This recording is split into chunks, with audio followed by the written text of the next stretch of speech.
তোমার কবরে তুমি যাবে, আমার কবরে আমি যাব। তোমার কবরের প্রশ্নের উত্তর তুমি দিবে, আমার কবরের প্রশ্নের উত্তর আমি দেব। পীরের জন্য প্রশ্ন তিনটা, মুরিদের জন্য প্রশ্ন তিনটা, মালিকের জন্য প্রশ্ন তিনটা, কর্মচারীর জন্য প্রশ্ন কয়টা? না ভিন্ন? না ভিন্ন? আচ্ছা, তোমার কবরে আমি যাইতে পারবো? আমার কবরে তুমি যাইতে পারবো? তাহলে তোমার কবরের উত্তর তুমি, আমার কবরের উত্তর আমি। এই আল্লাহর বান্দারা, কোন পীর তো ভালো কথা, পীরের বাবার কোনো শক্তি নাই। কেউ কাউকে নাজাত করে জান্নাতের ব্যবস্থা করতে পারবে?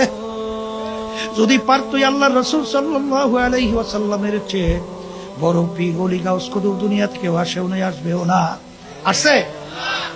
আল্লাহর হাবিব দুনিয়ায় থাকা অবস্থায় তার কলিজার টুকরার সন্তান ফাতেমা রাদিয়াল্লাহু তাআলা আনহা তাকে ইঙ্গিত করে বলছিলেন, ইয়া ফাতেমা তু আনকিজি নাফসাকি মিনান নার। এই ফাতেমা রে,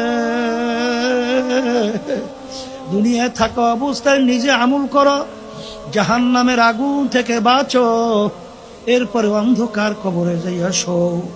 ফাতেমা যদি কবরে পরিচয় দাও, আমি আখেরি জামানার নবীর মেয়ে।